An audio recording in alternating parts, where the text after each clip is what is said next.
XSET helped me develop so much as a player, man. I was a tier 2 duelist player who was all about getting the frags. We wanted him as a sixth man, but he ended up just joining us straight up. And we got the offer done, we got the deal done, and I was rated the #1 initiator at Champs, and that player is not going to be on a franchise team next year.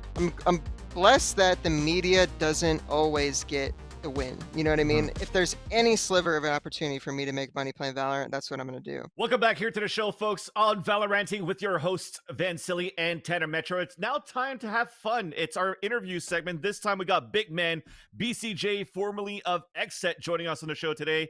BcJ, how's it going, brother? It's going great.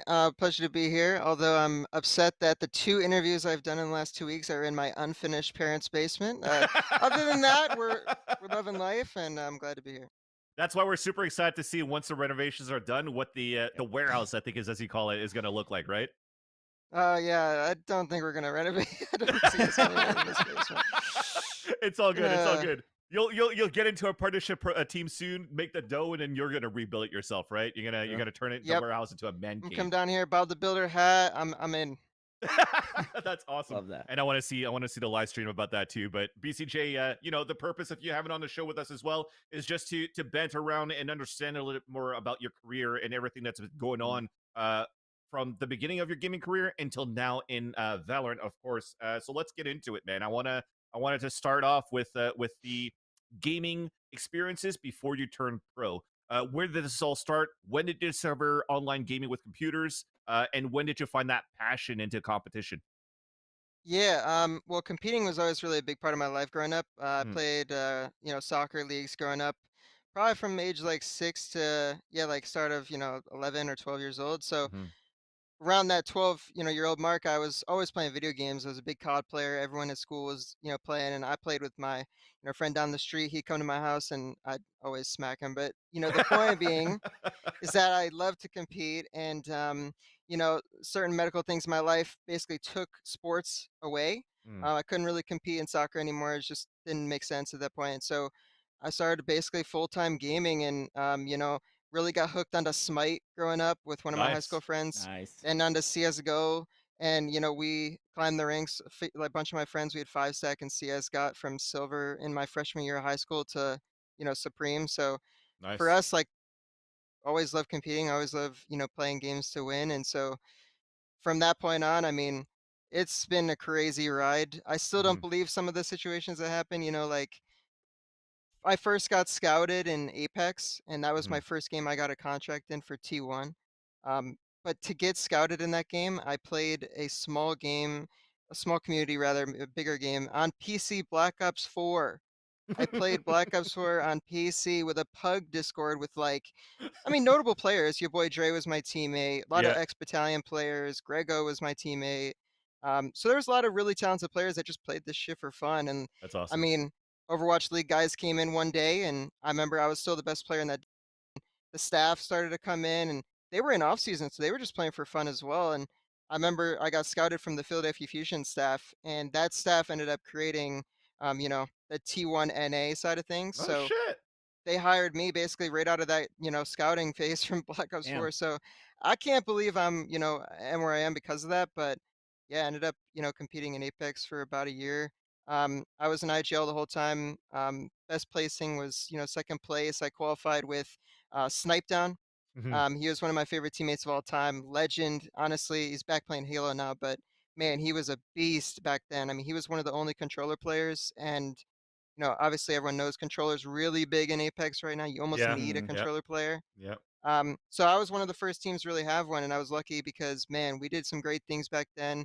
Met a lot of great people, lifelong friends, for sure. And the only reason I really quit Apex because there was a period where it dipped, man. It didn't have orgs, it didn't have money, and it just didn't make sense for me to compete in that, full time if I was making a grand, from Mhm. just the tournament winnings, no org support.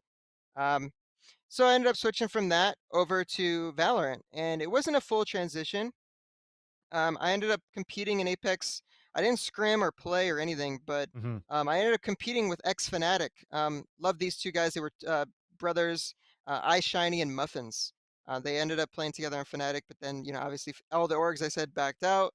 Fnatic ended up hitting me up. They're like, "Hey, you don't have to scrim with us. I know you're trying to play Valorant, but we want you because we know you can help us win now." And so that's what we did. We squatted up every ALGS tournament, and we got Mhm. at least sixth, seventh place. Got to the grand finals every time, and that was what I was doing back then. And while on the side, still playing Valorant every single day, ranked, and I grinded my way up to the ranks as well.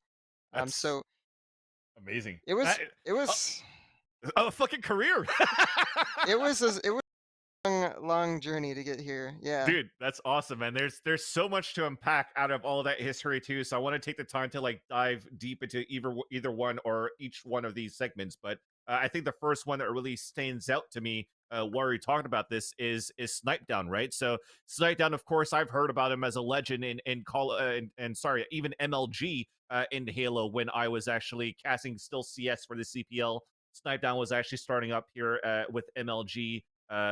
With some great names, but what was it like playing with Snipe Down? What did you learn from him with Snipe Down from your Apex career that translates into your professional gameplay now?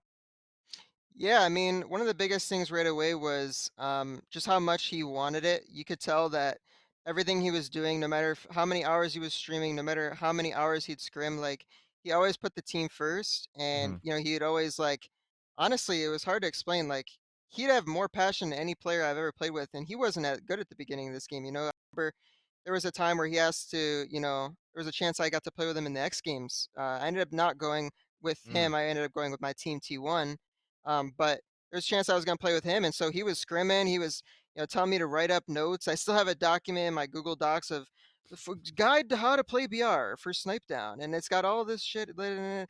And I wrote all of it for him, and he soaked it up, and he really like when he wanted to make the swap from Halo to Apex, he went hard. He went full time, and honestly, you've seen how good he can be in that game. And now that he's back on Halo, I think he's just doing what he loves. And I'm so happy for him, and I hope he gets to see that success that I know he wants another trophy. So Awesome. Okay, so I'm gonna be. There's a lot to digest there, and there's a lot that I want to get into. So, and I'm glad. I love the long-winded answer because it does give us. It's like step by step, but Oh um, baby, it's a New Kids on the Block song. You guys your would age know. is showing. Yeah, Your age is showing. Yeah, yeah. Sorry. yeah. I mean, yeah. Anyways, um, so I just want to put it out there that there is a world where maybe Snipe Down is looking to get back into Apex because of the direction that Halo is headed, and that the direction that Apex is headed, because it is. You said before it did kind of have a dip, and for a long time it was kind of like, well, Apex is a fun game, but they're esports or whatever. And then I don't know, they were like $5 million for ALGS, and you're like, Hmm. oh shit, there's Apex again. Um, we love having you obviously in Valorant, and I'm a fan of both games, but we're talking Valorant specifically. Now that Apex is on the rise again, are you kind of considering that to be an option? um, I've always had it as my last resort. I'll be honest, but man, I come from a lot of 5v5 games as well, and the best thing that you just can't beat is the better team usually wins on any given Hmm. day. And Hmm. so I've made a career for myself in the game that I love. I honestly think it's the best game out right now, and I'm just blessed to be a part of Valorant and 5v5 in general. So for me, if there's any sliver of an opportunity for me to make money playing Valorant, that's what I'm going to do. But I've always Hmm. had Apex in the back of my mind as last resort. I know I'm going to be a top 20 something player, so I'll be able to go back and compete. But there's nothing stopping you from, just having bad zones on a bad day, Yeah. and your whole tournament that you've been prepping for months just gets, thrown out the window. So I know that my guys in Apex have been dealing with that for quite some time, and I know that I've dealt with it personally. So it's just a little infuriating at times, and you just got to learn to deal with it and learn to adapt. It's harder for sure. Interesting. And going into you starting your gaming competition career before even going pro was in Call of Duty. Which version of Call of Duty was this? Oh man, I grew up playing Call of Duty on console probably until my freshman year of high school, honestly. So all the way up Okay, until okay. then, I've been grinding. Um, and so for me, making the swap, it was like I loved COD so much, but at some point it became like stale. Yeah, When yeah, yeah, yeah. everyone started to kind of get in that, oh, it's this again. That's kind of when I swapped to PC, and it just ended up working out really well that way. Like I said, that's when we started grinding CS, so Yeah. worked out really well for me. I'm really happy I got to play with my friends in a new game, and I just had dinner with them 2 days ago, all my high school buddies. So, Oh yeah. being able to see them and hang out with them is definitely amazing. So That's awesome. Yeah, because the reason why I'm asking is because I started my first Call of Duty game being Call of Duty 1 on PC as well in 2003. So I casted like the first Call of Duty.org versus Infinity Ward 6 versus 6, first ever official Call of Duty game that was broadcasted and played into like a setting of search and destroy. And the reason why I had to bring that up is because it was very, very similar to when Battalion 1944 came out, and or 1942. It was very similar in terms of like the search and destroy 5v5. There was some sort of like economy that went onto it too. But I want to know why, in your eyes, this game never like picked off, because as you've mentioned, a lot of the old school players would come in and play this, including our friend Lex, who you played with in the past in these pugs and on a team as well for Battalion. And Mitchman loves it, by the way, and he praises your skills in Battalion for that. Mitch Mann's a special being. He was an unknown caster back in the day when Battalion came out, and let me tell you, he got called up one day. It was probably 4 a.m., 3 a.m. his time in London, and Damn. there were NA League matches going on. I mean, maybe 20 viewers if you could get him in the Yeah. chat. And he came up and streamed or casted my games back in the day. I'll never forget that man has been grinding for a while. He finally is getting what he's deserved. But yeah, no, Battalion, I've heard, trust me, I've played COD 2 pugs, I've played COD 4 pugs with the guys, and a lot of the players in Battalion end up being players who played back then, like Mhm. people who've been to LAN, competed back then. So that's probably the biggest thing that, contributes to my career in 5v5 is just learning from them. Yeah. Like obviously Call of Duty is different than CS in a lot of ways, but just the fundamentals, how to be a teammate, having that leadership experience. Like I've learned so much from people like Lex and people that have competed in the old games. And yeah, I owe so much to this game, man, and the community. I talk to a lot of these guys still to this day, but it was the first game I went to LAN for. First, Yeah. I won my first LAN in this game with, my team Magic. So, for me, this was just everything coming together in my competitive career, and it really sparked my interest. This is a game that I got first asked, "Hey, you want to play in a team with me? Like, you want to join us?" And end up winning that tournament too. Like, I've been on a tear in that game, and I loved it. I grew up to love that COD, 5v5 S&D. Like, it took me from a normal gamer to a really competitive, like true competitive player. So I owe so much to that game, man. So why is it to you that the barrier of entry or the growth of it was just stopped at some point? Because it seemed as though that game had an idea to want to come out and be like the next 5v5 tactical esport. Yeah, Lots of people are writing on that, actually. the launches were not great. The first Mhm. launch, they had a massive problem with the servers, similar to like Overwatch had, but they didn't ever really fix it. It took like 2 weeks for the game to come back online. And so I saw the player count go from like 30 grand to 20 grand to the next day, 10 grand, 5 grand.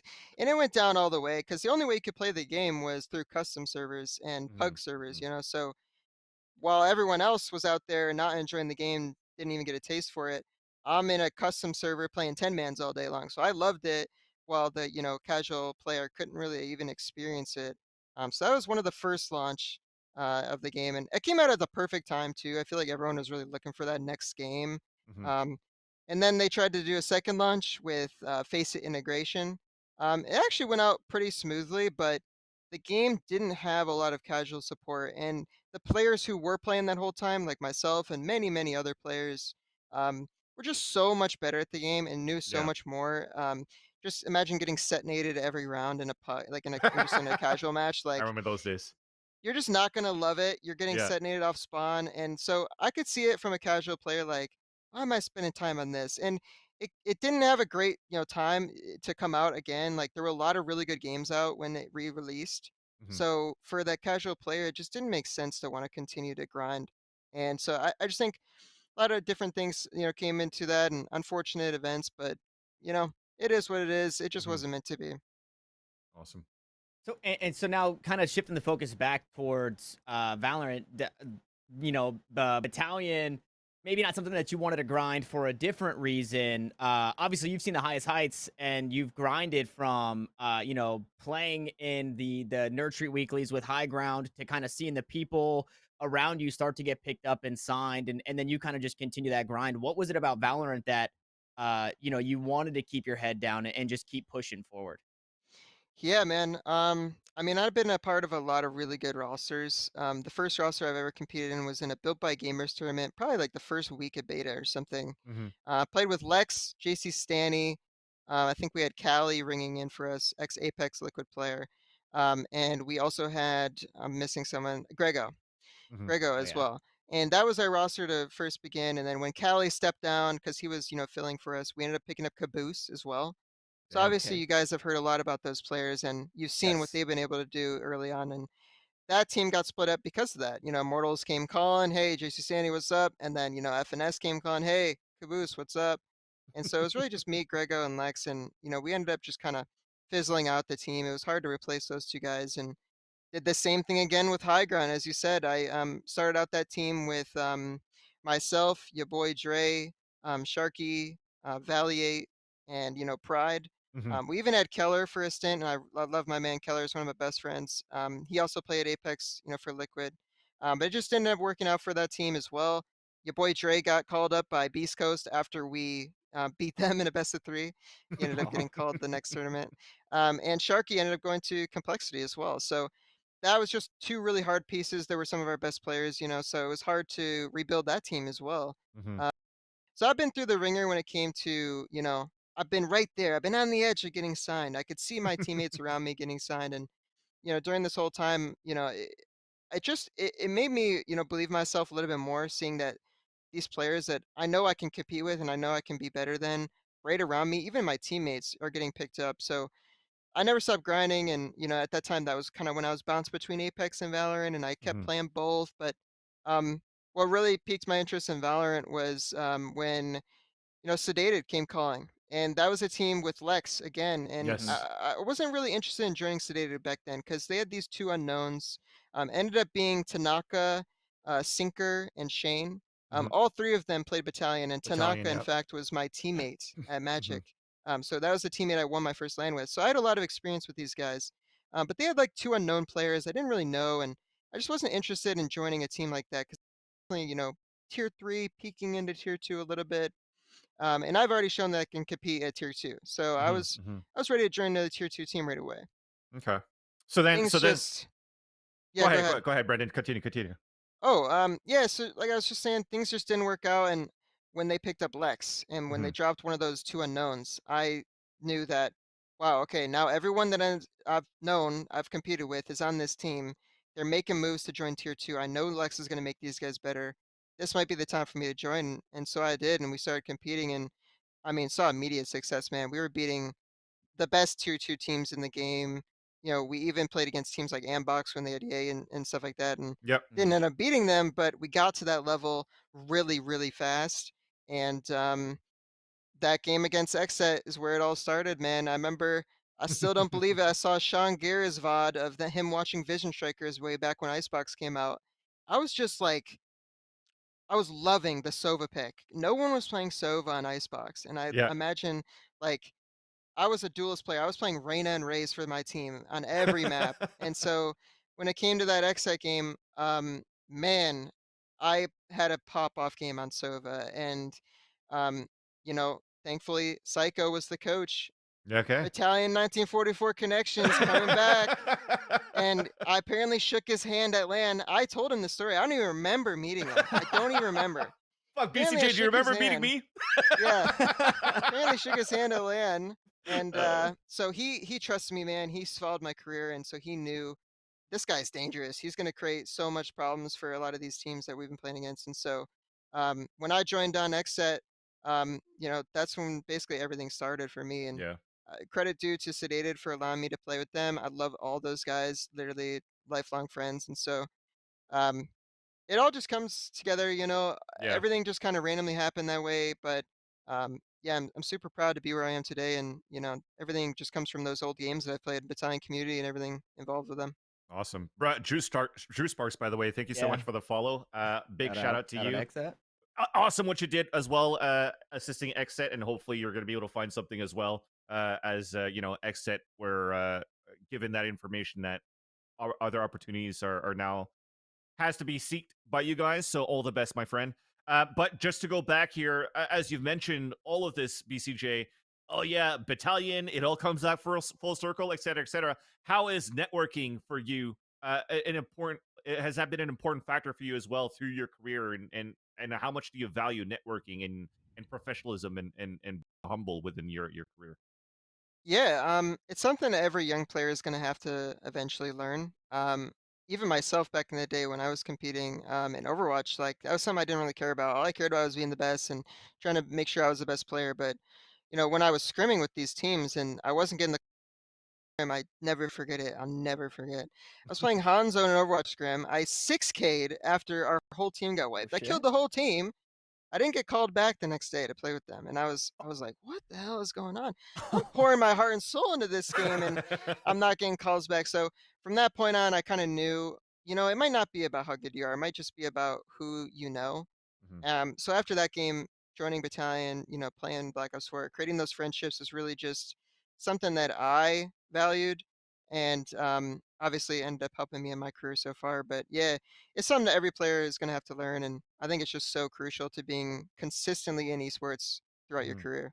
mhm, Okay, I'm gonna come at you kind of with a two-parter uh, caveat to that, kind of like piggybacking off of that, and kind of what you've learned in this. So, uh, the connections and just alone, kind of knowing Psycho from the Battalion 1944, was that enough? Specifically, was that kind of the reason that tipped you over the edge to say, "Yeah, I will join XSET," or did you have ideas of maybe looking to go elsewhere? And then to that point, learning how to network and staying humble, it's hard to do. We're seeing it right now. People kind of wilding out, especially in the game changer scene. Was that mhm. something that was kinda taught to you after you did join XSET, and kinda how to conduct yourself as just a human being, right? How to be Brendan first before being BCJ on the server? Oh yeah, for sure. I mean, to touch on that point first, I mean, yeah, XSET helped me develop so much as a player, man. I was a tier two duelist player who was all about getting the frags. I mean, I had to fully transition my whole, career when I joined that team. But you bet your ass I jumped on that opportunity when they came calling. I was on Sedata. They were asking me, "Hey, we'll pay you to play? Okay, I'm down. Let's go." I don't care if I gotta play Sova on every map. Let me play, man. So I put my heart and soul into that team the moment I got the opportunity. Everything I do, I want to win, but those guys helped me teach, everything. I mean, it was the first team that, I really moved out with. I Mhm, lived with Aaron, and back then it was Pure R. Our coach was in Austin too, but first time moving out. I mean, living to learn by yourself. Everything came from XSET. I mean, everything I've learned in Valorant is really, like I've said, has come from XSET. All the great mhm, memories I have, majority of them, 90% of them are with XSET. So, you know, having to leave from that environment, that, space, it was hard. But, you got to understand that it's a business and, you know, just the way that the cookie crumbles sometimes. And I'm just proud to be involved with those group of guys and to have that chance to, learn from them and play with them. Yeah, so you had a tweet, and this was back in 2021. I think we have the tweet, and if you could pull it up, I don't remember the correct verbiage, but you basically said that like being on XSET, this one here, perfect. Learning how to cope with my emotions while competing and learning how to be a better teammate in and out of the game has been made easy by XSET. So I want to ask, first and foremost, what does it mean to be a better teammate? And then what were some of the things that you had to learn, right? With your emotions first and then learning how to be that better teammate. Yeah, well, to start, I came from Apex, man, and if you watch any pro player play Apex, you know what the comms sound like. You yeah, know they're screamy, they're super tense because your whole game is rid on the 2 minutes at the end. yeah, It doesn't matter about yeah. the first 20. All that matters are the last 2 minutes. So if you make one mistake, you're chalked, and so you have to be super serious. But when I came to Valorant, it it didn't change. I was serious every goddamn round. I was insanely hyper and I Mm, wanted to win every round. And so it took me a while to kind of mellow out and learn how to deal with my emotions and kind of hone them in. And I mean, that was just combined with everyone in XSET and myself having to learn from, more experienced players. Like they really helped me do that. And channel my energy into other, aspects of the gameplay. And I mean, the biggest thing about being a good teammate is, first off, trust. I think trust is so important in this game, and if you can't trust your teammates to do their job, like you're never gonna win. Hmm. And yeah, man, communication, coordination. Everyone at XSET wanted to win first and foremost. We didn't have a lot of big streamers, we were there to win. And every Hmm. tournament we got better because of that. We put so much time into practice to become better teammates and become better players. Moving out together, obviously, big step for a lot of us. Like all those things kind of add a lot. And when you combine all of them together, you have a really good system, a Hmm. really good structure. And, that just credit goes to XSET, credit goes to the coaching staff and the players and the team, obviously. Yeah. And even before we get to that part where that synergy is finally being built and you're starting to see XSET finally becoming like a contender team here in North America. No more like you're the new Envy slash Optic, always getting fourth place in North America before you actually get through that. But before that, it was you joining XSET, replacing Brando at this point, and it was also a roster that had Thwifo and We Did had some great stonks back in the day because of his Viper skills and being like forefront of that tech. But XSET in itself never really had those great results that we see today, right? So my first point is I remember having a conversation with Psycho where it was very difficult having like a main IGL within that roster. Maybe a little bit of calling from Aaron, maybe a little bit from you from time to time, but it was mostly around Psycho putting a plan and then almost calling a timeout every 4 rounds just to like call the strategy for the next following 3 or 4 rounds. And I feel that that was maybe detrimental to your results. And being a motivated player, that must suck when you're trying to come in with this game plan but nothing is working. So how does that motivation continue there? And how do you want to continue to strive to say, this is actually still going to be the best team for me to want to stick with so that I can become the best team in North America? Yeah, and so, I mean, that all really started when I played my first tournament with XSET, and, Mm. I swapped straight for Brando, didn't really even scrim all the maps yet. I basically was playing Sova on every map. I've only had ranked experience doing that, so for me, it was like they trusted me to do my job. I trusted them. I just had to, Hmm. and so we ended up winning that event, beating a lot of really good teams as well. Ended up I think beating LG and then Built by Gamers in the finals of that tournament. And Yep. so to come away with a win in the first tournament with me, I mean, that was a big sign for these guys who have not done that yet. You know what I mean? They've beat a couple teams that are really notable. They've had some good matches. They've been a consistent team, but they can't get over that edge. And that's I Hmm. think why they decided to move and pick me up. Um, those guys love Brando. I mean, I've heard nothing but great things about Brando. And he was actually a Crossfire player. I think he played against Jordan Yep. Aaron. So, you know, they love him, and it was hard for them to move on from him. But that's just the story of XSET. Like we've made tough roster moves, we've made tough decisions, but every time that we have done so, we've gotten better. And Hmm. that just goes to credit to all the team. I think we had a really good structure, man. The players and the coaching staff came together to form a plan, and we never once made like a bad roster move, bad Hmm. decision. Um, I think all of us, are really good at that. I think the leaders that we had at the time, which was, Coach, myself, and Aaron, like I think us three were like the spearhead of XSET in the beginning because we always made really good decisions and we kept a level head. And even though like our gameplay wasn't, immaculate, like we would take map control on A and then we Yeah. would just sit there and hit A. Like there wasn't too much, I remember theory that time too. crafting. It Yeah, looked good so at the beginning, and then you just sat there and just go, "Hey, we're just re-hitting after cutting noise." yeah, you could see it there Yeah. where we Yeah. don't have that plan fully fleshed out. But, even then we were getting top 8 every event. We made all the Masters events. We just Yes. didn't push ourselves past that. And so then again, once we got that milestone, okay, now we're making all these Masters events. What do we need to do now? And we Hmm. needed an IGL. And when finding that IGL, which ended up just, being Rory, Hmm. we we're looking at a lot of other players too, but he just ended up being the one that we wanted. And Yeah. one of the other players we were actually looking at was Zekken. And it Hmm. was funny enough that we didn't want both of them. We wanted one guy. We wanted to keep Thwifo on the team, replace Weeded for a caller or a really like mechanically skilled player, and we weren't sure which one's the right option. Hmm. But when we played with Zekken and we played with Def and we played with a lot of our other tryouts, we immediately knew like, Okay, wow. These guys are impressive. Like, can we get Zekken as a sixth at bare minimum? Can we keep this guy?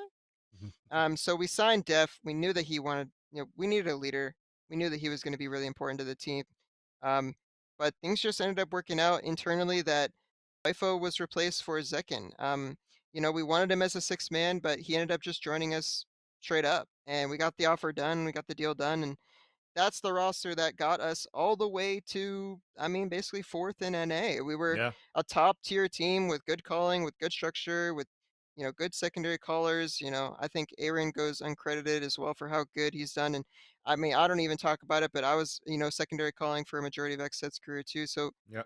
a lot of really good players on that team, man, and that's why it worked, and that's why we were so good. Um, Only had to make one change from there, and that ended up being for Cryo. And every change that I've talked about has made us a better team. And you've Yeah. seen where we can peak. We've gotten, I mean, fifth, sixth at Masters with Yeah. Fnatic. So I think we beat them. So we're fifth place, man. We beat Fnatic. We're fifth place in champs. That's the I best love it. result we've had yet. And I honestly think we could have won. We could have won it all with that roster. So Mhm. I'm just it's a culmination of everything coming together and everyone believing in each other, and that structure was what it takes to win. It's Yeah, truly underrated. All the top teams have it. Can't go without one. for sure. So I wanna jump back to I'm trying to get like the BCJ just individual kind of view as a person, what's worked for you and changes that you've made before we get maybe deeper into champions and what that land meant. But I had seen on your Twitter again a while back, 2021 ish. Might even have been the beginning of this year, maybe. But you said, hey, I'm completely kicking soda and caffeine. As somebody who drinks caffeine every day, myself, and I know that we have nutritionists for certain organizations and stuff like that. Um, did you feel? Are you still kind of staying away from that? And did you feel that caffeine was negatively affecting you when you're either having too much or didn't have any at all, and then it was completely the inverse? Like, what was kind of that the go button for you to completely kick that, and then how did it affect you? Yeah, so one of the biggest things I had to learn was when I started having my stomach problems medically. I was watching what I was eating and drinking, and I just kind of happened to realize, like, wow, my performance on different days is like drastically changing. I mean, there'll be days I'm just like one tapping everyone, nice try, and there'll be days where I'm, not doing that, and I'm, struggling to get a spray kill. So for me, it took a lot to learn like what that was, and Mhm. so yeah, I was a really good player on just water, man. I was cracked out on the water. I mean, I was drinking like 3 bottles a day at one point. So I realized like, well, if I don't need this, like buff, this like steroid in a way of caffeine or, like why put myself to endanger my like, if I'm gonna play a 6 hour tournament, why endanger that? Maybe I'll be really good in the first three with caffeine, but for those last Hmm. 3 hours, I might not be the same player. So I tried experimenting a lot, and I still experiment today. I've noticed that today I like to wake up with a little bit of caffeine, and then I just water straight the rest of the day. Mhm. But even at Champions, I was drinking caffeine for every match. It just ends up working out that way when you can plan your day. Um, when we went to Champs, we knew that we were going to play for 3 hours, and that's it. When you're at home playing a long ass tournament, it could last 6 to 10 hours, so you don't know. Right. I think those are the days, those long, grueling days are the ones where I kind of chill in the caffeine, maybe start my morning with one or know it all and just, focus on just drinking a lot of water. Mhm. Um, but I mean, it's super helpful. It's really important to a player to control your body and to control what you're, eating and drinking on match days, man. Something that I've had to learn just because medically I've, been basically pushed into that direction, but a lot of Mhm. players could benefit from it, man, and I think it's a underrated factor for sure. Yeah, trying to find discipline and structure within your Yeah. physical health will definitely help in the long term too. And speaking of consistency, I'm going to go back into the consistency of finding results as well with XSET. When you mentioned Rory, Def joining the roster too, and what was that like having Rory as your IGL, and how do you think he's going to fare versus the quote unquote pickup within Sentinels, right? Because again, when you're looking at XSET, it was like Jordan, aka Aaron, calling for defender side, and then Def calling for the attacker side. Why that split? And can Rory do both? I remember Rory being awesome at CS in terms of IGLing, but I want to know your thoughts of Rory in Valorant. Yeah, I mean, this just goes back to everything that XSET's ever done. We've always developed our players, and before Rory joined XSET, I mean, he was on Dignitas, and they started Deployment as well. And so we knew that if we were going to become a better team, we have to willing to grow with one another. And I think Rory's calling grew with XSET as it did with everybody else in the team. There came a point in time where we're like, you know what, everything we're doing is great, but we can be better. And that's when we knew that, talking with the staff and figuring out, okay, Aaron's got experience leading, teams in Crossfire. He's been there, he's done that at the world Hmm. stage. Hmm. He was already a defensive minded player picking up the Sentinel role. So we kind of just told him, and this is something we did with Wifo back in the day. Like Wifo used to call our CT sides and Interesting. just stuff that, oh, I'm gonna play B. You guys set up a a setup, whatever you can do. U3A, go. And it's something that started there way back in the day and evolved with Aaron, because Aaron's been on the team with me when Dwifo was on the team. So he's picked up on those things that Dwifo did, and he's picked up on things he's done in old games like Crossfire. And Hmm. it all just came together. And so I think Rory had a really good feel for the game. You know, um, Aaron had a really good feel for the game. And when you combine those two things together, it alleviated a lot of pressure from both of them. I have no doubt in my mind that they could both be comfortable IGLs on both sides of the map. I know Aaron could lead T side, and I know Def could, lead a team on CT just because of what each other has taught us. Like we've all seen what works. We've seen the Hmm. system that produces wins. So I mean, I'm hoping to see success from both my guys, but it does suck that even during this free agency period, there were people that doubted people like Aaron to lead a team fully, and there's people that possibly doubt Def to lead a team. Like they both do so many different things, Hmm. and to say that oh, this guy has IGL in his bio, so he's better than Aaron, like it's a little depressing as a player who's been in the system. I Yeah. know that both those guys are so important to one another, and they're just so important to whatever team is going to join them. And so I mean, I was super happy to see him land in APAC, Aaron land in APAC, and I'm blessed that the media doesn't always get the win. You know what I Hmm. mean? Hmm. The media Mhm. is trying to say that one guy is doing it all, or you know this guy's not important because he wasn't a leader. Like it's all bullshit, man. Everyone was Yeah. so important to the team, and everyone was so structurally important, like all the way down to our duelist players. So, you know, I'm here to spread that word, spread that For truth, sure. and Oh For yeah. sure. that's just something that has stuck with me ever since joining the team. It's just trusting Yeah. your boys. Even Mike's HD was mentioning that in a tweet most recently. The current analyst here for 100 Thieves saying like he's tired of this discourse of the fragging IGL storyline is that if you're not fragging as an IGL, you're or you're not an IGL, you're not fragging, you're pretty much worthless and useless to a team. Mhm. And of course, that's why it's super important as well for even organizations that have scouters or whatnot, or that are still new within the scene, to not pay fully attention to what's going on Reddit and shit like that too, and actually just stick around and talk to like the player agencies for and the players themselves, and try to get in that to understand a little bit more about the player than just the numbers that's being thrown out here on all the VLRs, the spikes, and the Reddits, right? And by the way, that was a quick shout out here to Ashu419 for that question to ask about Death's calling and his experience within Exit. But Brandon, you've learned a lot now about the players and the coaches within Exit as a group. What was it like? Have you had any opportunities to have interactions with even upper management within Exit, more specifically as well from like Aaron Simon, for example, the co-owner of Exit? What was that like? Because for me, Erin, I've met her a few times. She's fucking awesome in terms of trying to push the boundaries for Mhm. talent and for professionalism within esports overall. I want to know if you had any experience with her and what you've learned from that as well. Yeah, some of the best parts about being on Exit was that it really did feel like a family. Like Mm. when you were competing, everyone and their mother was typing in the group chat and supporting us and giving us all the love and support we needed to win. And yeah, even from the creators on the team, I mean, again, Battalion 1944 connection, a lot of players in that org that were playing Warzone. I Hmm. played against in Battalion, so I had a lot of, really close relationships with the people on the organization, and leaving that is definitely going to be tough. Hmm. It just ended up being a great spot for me to land. Again, like everyone on the org and management wise was super supportive. Every roster move we ever had to made, every, contract, negotiation went extremely well. Like we were always getting treated fairly. We always got, support from the creators, the management, the founders, everything. And it all came together to create something special.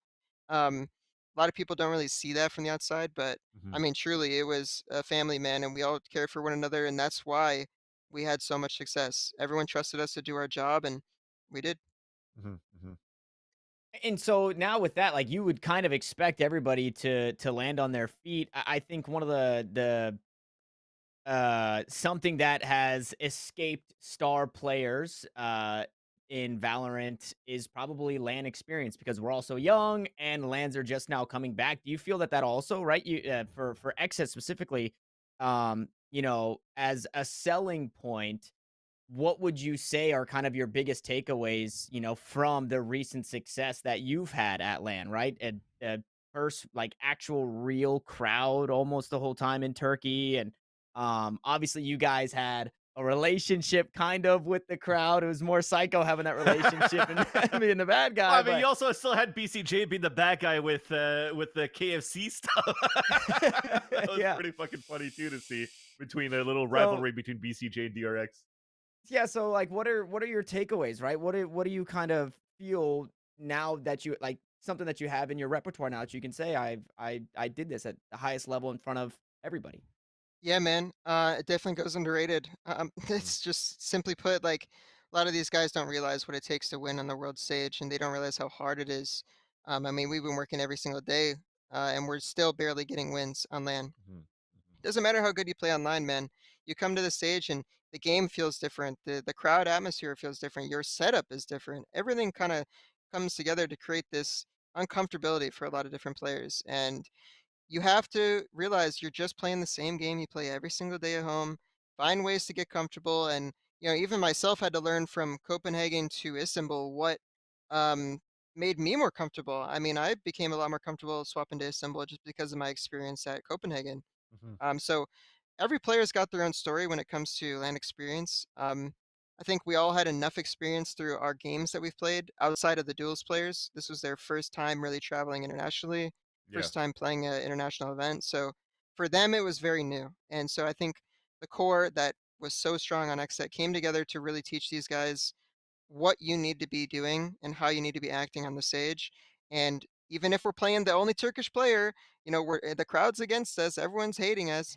We're still playing the same Valorant we play at home, and I think that was really what we, tried to write home during that whole tournament was, we're playing at home. Don't even think about the crowd. You're playing the same game that you play at home. Let's Yeah. just get to work. And so, um, yeah, it's so key for these players going into franchise, man. You're gonna have so many events this year, and they're all gonna be LAN events. Like it does not. I can't. There's no words to describe it. It's so valuable to an org and to a team to get players that don't have to learn that. They're already Mhm. ready to win now, and you build on that in the future. I think that's what's really gonna be important going into this first year. It's gonna be a lot of chaos, and the best thing you can do is get a core that you believe in that has experience. Yeah. I want to touch upon actually. You were talking about the experience of playing on the stage, and it's a learning experience every single time.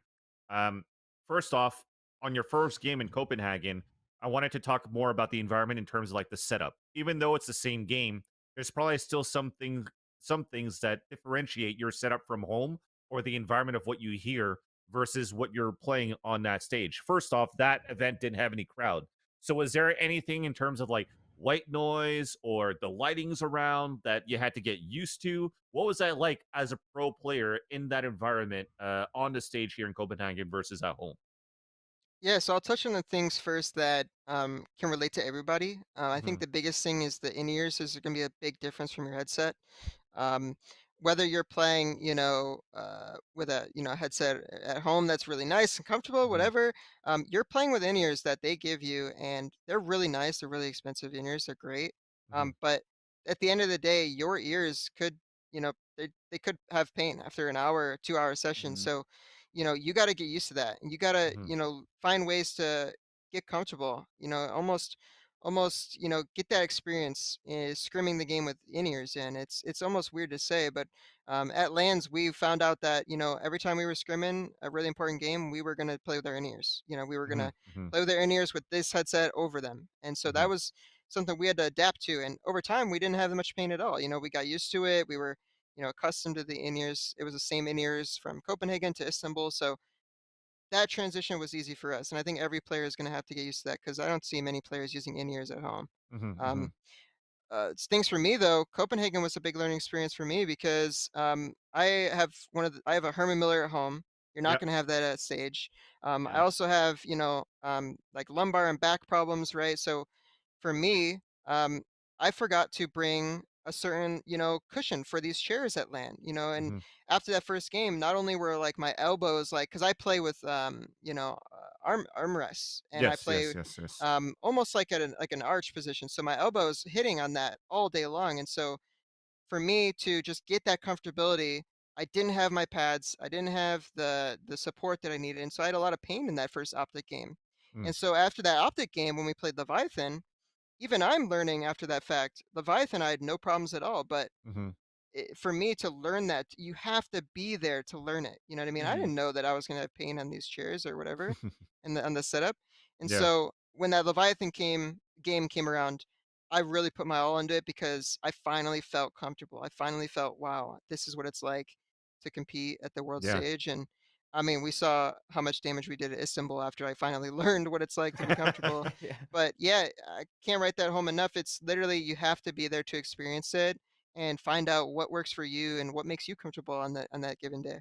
Yeah, and then speaking of that, you were talking about white noise as well. So I remember back in even like 2021 when we were following Envy, and then FNS I think tweeted out or something along those lines. One of the players in NA was like, "It's actually so hard to even hear like an owl drone, so you're taking advantage of white noise or a crowd or something like that to just hold W a little bit more to because you can't really hear footsteps as much." Is that really the case, or is the environment with in-ear still fairly similar as to when you play at home? It gets a little crazy at times when ults are going off, voice lines are going off left and right to hear footsteps and stuff. So Hmm. Hmm. there are timings and advantages you could take that you might not be able to take online. But realistically, you hear a lot of the same stuff. It's just you miss a little bit. There's Hmm. so much going on that sometimes you miss it. And I think it's easier to miss on land for sure. Yeah. I think the headsets at home are just so key to a lot of these players' comfortabilities. And when you're playing with in-ears, it's, all squished into one little piece. Yeah. So it's Yeah. hard to really differentiate, oh, this is, someone to my left, there's a footstep, and then the ult to my right. Like, a little bit harder to do those type of things. But like I said, the in-ears are pretty solid. So you don't really miss a lot. It's just when that chaos starts to roam around in those rounds, that's when it becomes really clear, like, wow, this is a big change. Got to trust your instincts. Got to trust your teammates. Mhm. Because there are a lot of times where we're saying stuff like, don't trust the calls. Don't call stuff that you think you heard someone. Like, trust your teammates and your intuition over those. Oh, I might have heard someone in my right ear. Mhm. There's things like that that you have to protocol for LAN. Okay, so I want to. We've been listen. We've been kind of grilling you about the real shit, and I know that this is what the show is about. So Ian and Daniel, I'm so sorry, but I want to know more about BCJ. I want to dig a little bit deeper into BCJ. I've got two questions. None of them, both of them are different, but first one is going to be kind of competition related. Um, you are BCJ. You are the I think back to back two-time Smeeg Cup winner, the back to back two-time Myths Fight Club winner. And most recently, you just secured yourself a vacation to Tokyo, I believe, because you won a Gundam Evolutions tournament. The So, Twitch what do rivals. you, That's yeah, so awesome. what is that? What is that about BCJ that not only you can compete at the highest level, but when you jump into a random team for these puggy tournaments, you're able to just get it done? Um, I've heard it from a lot of different players I've played with, but it's really just the passion for me. I want to win more than anyone else in the server, and I inspire people around me to want to win. If they see a guy who's running into battle with no shield, he's gonna, you're gonna run and back him up. You know what I mean? So, Mhm. Right. I love competing, man. It's the thing I do. I don't have any outside, you know, uh, like Obligations or obligations. yeah, Yeah, yeah. like all I do is play, and so I'm really good at a lot of different games, man. And the Gundam one is obviously something that is funny, but all my boys, Apex players, those are all Yep. my guys. I love them, and Have a even when blast. I came back to play Twitch Rivals for Apex, and I would still win those or get second place in those. Yeah. So, like, it's just how much that I think I inspire people around me to want to win. And, Mhm. especially when it comes to Valorant, I think it's a game that you can take momentum as a key factor. And, I don't know. It's hard to say if it's one thing or the other, but um, yeah, I'm truly blessed to be a part of that and to get to share, my passion with other really top tier players. I miss the Speak Ups. I miss the Fight Club stuff. I miss that because that was some of the best fun I've had in Valorant for sure. Yeah, okay, and now I'm going, Vansilli, you're really gonna have to get us back on track for this one. This is more personal to BCJ and the things that you might enjoy. So you're a fan of the superhero shows, superhero movies, and Marvel always seems to hit the mark, unlike Jupiter's Legacy. So this is kind of like a two-part question. Is there a Marvel show that you thought missed the mark or didn't quite do it for you? And is there a non-Marvel movie or show, still superhero related, that you thought like absolutely crushed it? Oh man, this is a tough question because growing up, I've loved the Marvel movies, and I honestly love all the superhero movies in general. But the thing that I love about Marvel the most is everything. I watch everything. So when I'm watching those movies and I get to see connections that they're making between, those movies and those, Hmm. things, that's probably what I love the most. And Yeah. so, a lot of people just come and watch one Marvel movie out of 10, and they don't really get to see those connections, and they don't really get to see like what it means to the full spectrum. So for me, I'm a fan. I love it, and I always go to my favorite Marvel movie being, Winter Soldier. I think that's probably my favorite movie that they've made. Just a Mm, great, like, you can watch it and you can enjoy the story, but it also was really big for, the other movies that came out after it. yep. Um, and I think if I had to pick one that I don't like that's not Marvel, ooh, that one's tough. I think there's so many options, but Well, so let me. Is there like something out there in the superhero realm that isn't Marvel that you're like, damn, this is good. This is like Marvel oh, level. yeah, I recently I've been recommending the Invincible show to a lot of It's people. I so really good. like that. Okay. It's so Yeah. Um, good. Yeah. It's kind of it's fucked, but such it's so yeah, good. Yeah. it's It such like a good like hook. It's a really good hook, and once you watch it, you just get stuck on it, and it's got a really good story. It's pretty deep, and it's just a Yep. 10 episodes show or something like that. So Mhm. that's the one I recommend a lot. Okay. Um, I mean, there's so many new ones out there right now that are really good. Um, God, I'm trying to think of one that I recently watched. Like even like someone wrote The Boys in chat. Even that's a really good Yeah. Mhm. one. I Yeah. watch with all my buddies. Like shows like that do a really good job of depicting. It's not Marvel. It's not kiddie. It's not jokey. It's Yeah. like a little different of a genre. So it hits everyone differently. What's the no, I'm gonna stay on that topic now. Marvel Okay. superhero, because for me, I'm old school, right? There's no real movies about it yet. Well, I guess there is, but they're not that great in my eyes. But Silver Surfer and Wolverine. I was one Hmm. of those kids when I was 5 years old, I would daydream in class. I was like, oh, I hope that me and my three best friends in my classroom are gonna get struck by lightning, and I'm gonna turn into Yeah. Wolverine, or I'm gonna turn into Cyclops, or Silver Surfer. My friend's gonna turn into Cyclops, and another one's gonna be like Gambit, and then we just start fighting superheroes. So, who are your favorite superheroes here? Oh man, Who do you that's like to be? tough.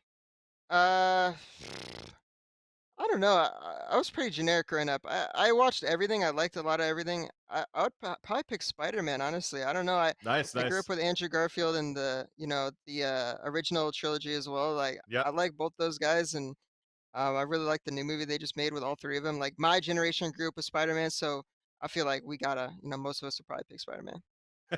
Interesting enough, too, a lot of people have not been liking Andrew Garfield as a Superman, but I do. I actually enjoy Andrew Garfield a little bit more than Tobey Maguire as a Spider-Man. And yeah, anyways, we talk about superheroes and whatnot, and a lot of players right now have opportunities to become superheroes to the main stage and to the fans with the partnership programs.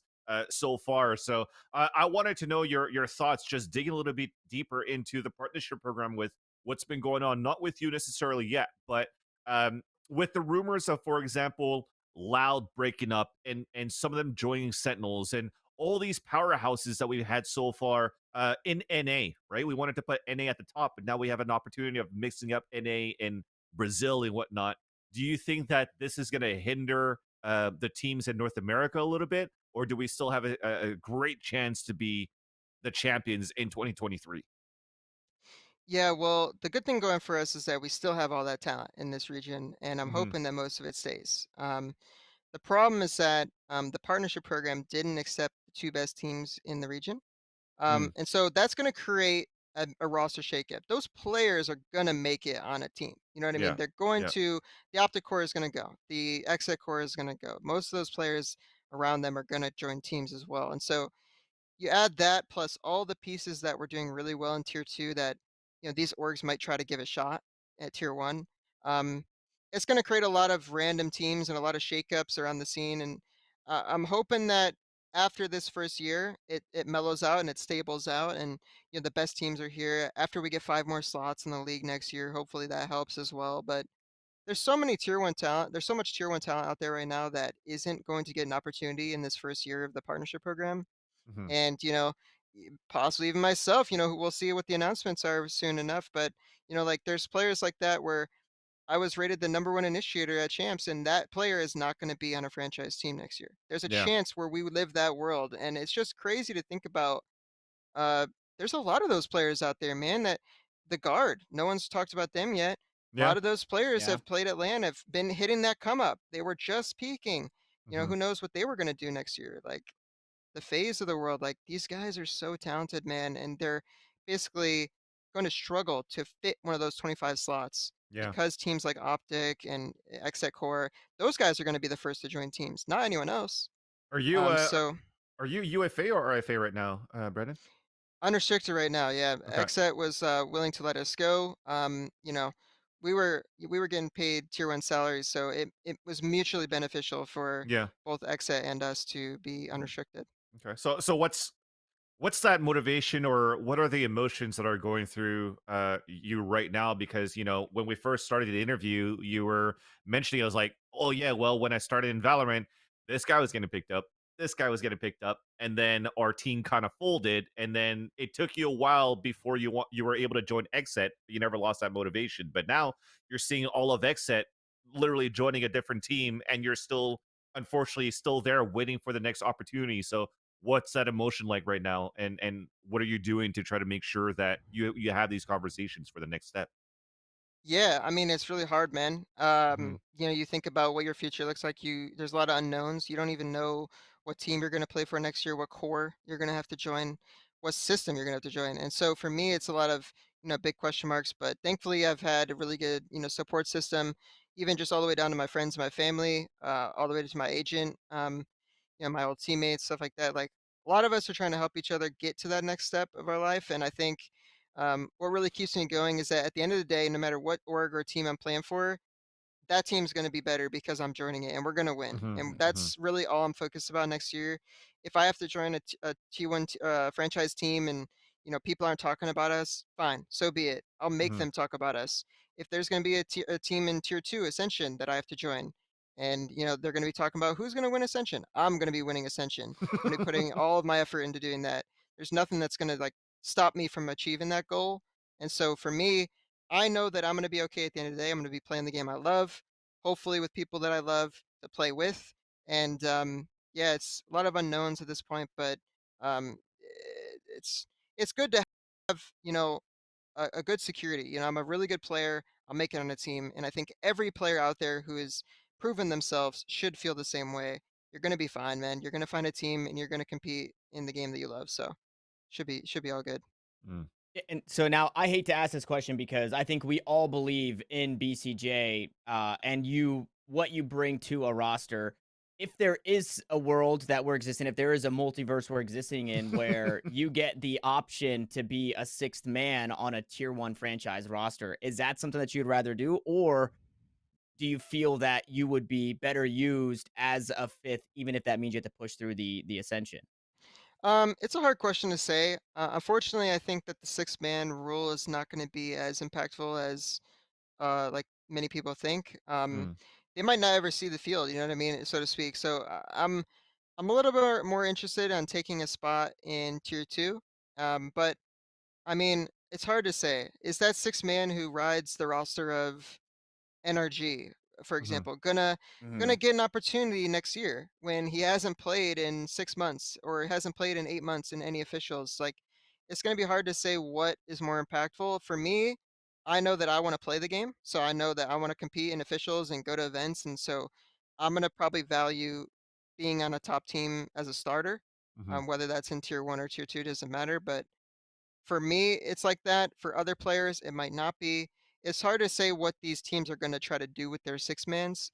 If they're just going to sign a six and just say, you're a reserve player, we're not going to start you. Or if it's a six where it's like, you have a niche role that we want to fill on certain Mhm. maps, or we want you to possibly, sit in on scrims and, learn the system and possibly join us in the future. Like, don't know what their plans are right now. Mhm. But to me, it sounds like a lot of these orgs are just going to try to stick with six and just have a reserve player, so Yeah, yeah, yeah. we're gonna figure it out, hopefully. It almost makes me think now, hearing you say that, that if you're actually going to be joining a team as a sixth player, then it's more worth it for you on top of that to start streaming and building your brand, especially when it comes down to, uh, you know, um, an environment in Valorant where there's no demo system yet or anything at all. There's no way for you to grow as a brand or let other organizations know the potential that you have or that you can still have playing into this game unless you're being casted, unless you're showing up onto the mainstream. You Mhm. gotta just gotta start grinding on Twitch and start showing your gameplay to make sure that you're still gonna be in tip top shape so that people could still keep eyes on you, you know. So I think it's probably something that I would recommend after hearing you say that about this That's sixth probably what player. you'll see. You'll probably Yeah. see a lot of those six mans either already be popular streamers or become, streamers full time. Awesome. Well, Brandon, I think that's gonna do it for us. I think you got some plans coming up, conversations to be had, and hopefully opportunities to join a partnership program soon. But thank you so much for the time, man. Any final words that you like to give to the fans and the people watching today on Twitch? Yeah, man. Roster lock's coming up soon, soft roster lock, and you're gonna get a lot of really fun tournaments to watch. So fans of Valorant shouldn't have to wait too long to see their favorite rosters compete, and hopefully their favorite players will be involved as well. But yeah, I mean, it's really great to be involved in things like this, get to share the player side of the story, and get to really see deep dive into what it takes to go pro, man. I hope I can inspire the next generation to really want to compete. I think you can, and I think you will. You have a great mentality, a great head on your shoulders. As I was mentioning in the show before, it's nice to see, or I'd like to see more future generations like continue to push forward in a positive note. And I think you're Yeah. doing a great job being a role model right now for the community. So, Brandon, thank you so much for your time. And Tanner, I'll let you close the show today. Fuck it, we're gonna change it. So, final words, and then close Okay. off the show for us, man. Yeah, final BCJ, you are an advocate of the people around you, and you are a shining ray of hope, man. So seriously, thank you for being the class act that you are. Salute to you, good sir. As for everybody else who's hanging out with us, obviously, if you missed most of the show today, you can catch it later on YouTube. If you aren't already following right here at twitch.tv/DN, you are wrong, and you need to start doing that. As you know, we're going to be here every single Tuesday at 11 a.m. Pacific or 2 p.m. Eastern. That including next week, which is when we'll see you guys. Peace.